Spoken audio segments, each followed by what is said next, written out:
मतलब तकरीबन देवघर में ऐसे लोग हैं जिनकी 2 महीने की कमाई पूरे साल भर तक चलती है। ये बड़ा अच्छा लगता है कि लोगों को इस जगह से रोजगार मिल रहा है। एक और बताना चाहता हूँ कि बोलबम यहाँ पे क्यों बोली जाती है। यार आपने तो एक कहानी सुनी होगी। गुड इवनिंग एवरीवन, एक बार फिर से स्वागत करता हूँ आप सबों का देवघर नगरी से, बाबा नगरी से। आज के ब्लॉग में आपने बहुत सही तरीके से थंबनेल पढ़ा है जी, बिल्कुल, कि ये एशिया का सबसे लंबा चलने वाला मेला है।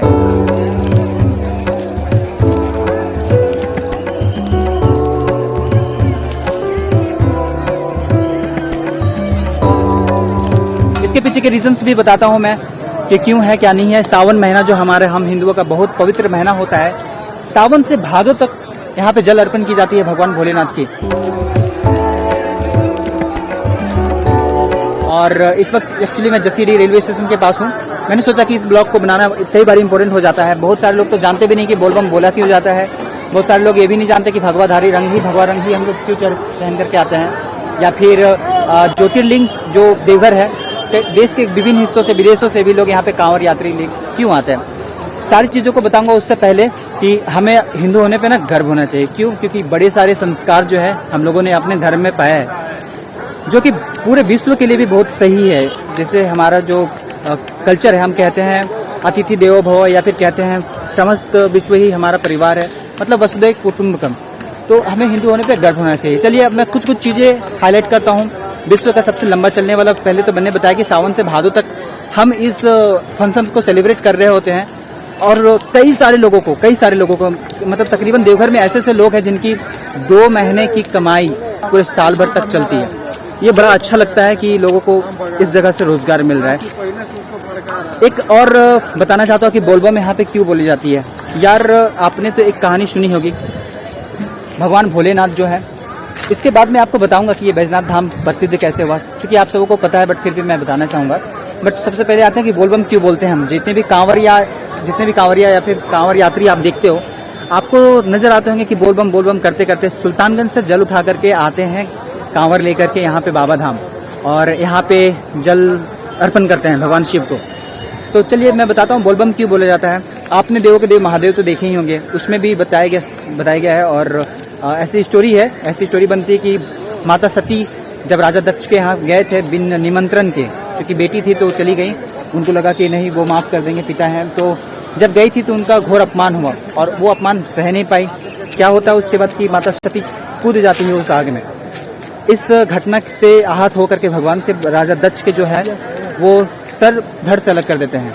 इस केस में भगवान दक्ष मतलब राजा दक्ष को पुनः उनको जीवित करना भी उचित होता है। और निश्चित तौर पे देवताओं की अपनी कहानी है, तो उनको जब भगवान से पुनः बकरे का माथा लगाते हैं उनके राजा दक्ष के सर पे, तो उनके मुख से, राजा दक्ष के मुख से जब बकरे का सर आता है तो एक शब्द निकलता है, हर हर बम बम। तो ये चीज बड़ा प्रिय लगता है भगवान शिव को। तभी से वो राजा दक्ष को ये वरदान देते हैं कि जो भी यात्री या फिर कांवर यात्री या फिर जो भी श्रद्धालु बोल बम या फिर हर बम बम करके नारा लगाएंगे तो मैं प्रसन्न होऊंगा, क्योंकि वो उनका फेवरेट वर्ड्स हो गया। इसीलिए आप देखते होंगे बम बम हारा हारा का नाम जपा जाता है, बोल बम बोला जाता है। ये है भगवा वस्त्र हम लोग पहनते हैं क्योंकि अति प्रिय रंगों में से एक है भगवान हनुमान जी का, भगवान रामचंद्र जी का। और जहाँ कहीं पे भी भगवान शिव है, या फिर सिद्धिपीठ है, शक्तिपीठ है, या फिर भगवान शिव की ज्योतिर्लिंग है, वहाँ पे आप देखेंगे भगवान विष्णु से कुछ ना कुछ जुड़ा हुआ है। तो भगवान शिव को ये कलर अति प्रिय। आपके मन में कुछ और कहानी होगा तो आप शेयर कर सकते हैं। इसके साथ ही मैं बताना चाहता हूँ बैजनाथ धाम क्यों पड़ा। एक्चुअली जब रावण, क्योंकि कहा जाता है भगवान शिव का भक्त होना बहुत ही मुश्किल काम है, या फिर बहुत ही कठिन, दुनिया में सबसे कठिन कार्य जो है भगवान शिव का भक्त बनना है। तो ऐसे थे रावण जिन्होंने कई साधना की थी, तब जाकर के भगवान शिव को खुश कर पाए थे। और उन्हें वरदान मिला था कि ठीक है तुम मुझे अपने श्रीलंका ले जा सकते हो, बशर्ते कि मुझे जमीन पे मत रखना इस यात्रा के दौरान। तो अगर श्रीलंका लेकर के जाते तो कैलाश से भगवान शिव ही नहीं मतलब पूरी दुनिया से शायद कृपा चली जाती। तो इसीलिए भगवान विष्णु ने एक कहानी रची। उन्होंने एक छोटे वैद्य का मतलब छोटे ग्वाले का रूप लिया, और उस ग्वाले रूप लेने के बाद वो धरती पे आते हैं। जब बैजनाथ धाम की ओर से गुजर रहे होते हैं रावण, तो वरुण देव को वो आज्ञा देते हैं कि आप उनके बॉडी में जाकर के एग्जिस्ट करें।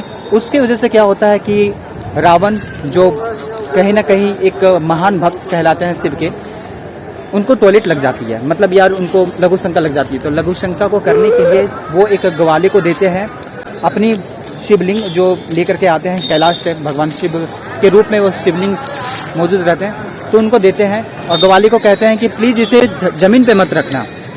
क्योंकि वो भगवान विष्णु थे, वो जान रहे थे कि मुझे यहाँ पे स्थापित करनी है, तो उन्होंने जमीन पे रख दिया। और जब वो लघु शंका करके आते हैं रावण, तो एक मुक्का मार करके शिव गंगा का निर्माण करते हैं। तो मैंने उसकी एक ब्लॉग बनाई है, आप चाहो तो देख सकते हो।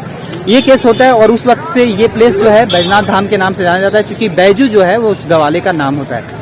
बैजनाथ धाम ये प्रसिद्ध है, बैद्यनाथ धाम भी कहा जाता है। बैद्यनाथ धाम कहने का मतलब और इस नाम से तात्पर्य यह है कि वैद्य, जहाँ से संजीवनी जैसी जो भी दवाइयाँ हैं उन्हें बनाने वाले और उन्हें उन जैसे दवाइयों को प्रयुक्त करने वाले लोगों को, जैसे महादेव जो है वो संगीत इस दुनिया में सबसे पहले मेडिसिन, मतलब दवाइयाँ, उपचार की चीज़ें जो भी है वो सभी भगवान शिव के द्वारा हमें दी गई है। विनाश के भी देवता वही है।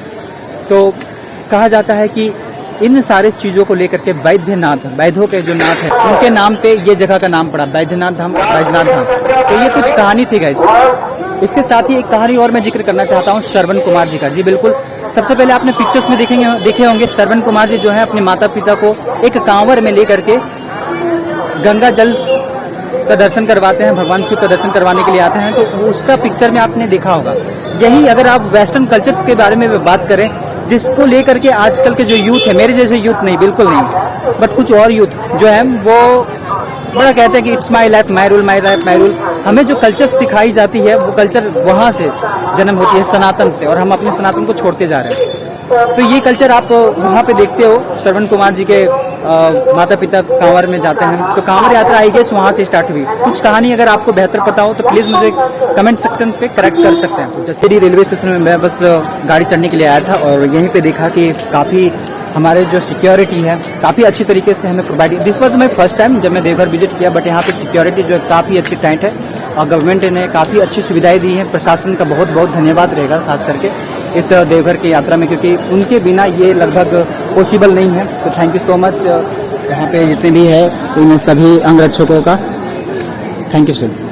तो चलिए इस ब्लॉक को इस विश्व में सबसे, मेरे ख्याल से विश्व में, ऐसे तो लोग कहते हैं कि एशिया का सबसे लंबी मेला है, तो इस ब्लॉग को मैं यहीं पे थामता हूँ। हो सकता है कि मैं कहीं पे इनकरेक्ट हूँ, तो आप मुझे प्लीज़ करेक्ट कीजिएगा, मुझे माफ़ कीजिएगा। और इस वक्त कांवड़ यात्रियों का भीड़ लगी हुई है जसीडीह रेलवे स्टेशन में, तो उम्मीद करता हूँ कि मेरे ब्लॉग आपको अच्छे लगे होंगे, देवघर सीरीज़ अच्छी लगी होगी। तो चलिए फिर मिलते हैं आपको किसी न किसी यात्रा में, तब तक के लिए खुद का ख्याल रखिएगा, खुश रहिएगा and don't forget keep flying keep learning.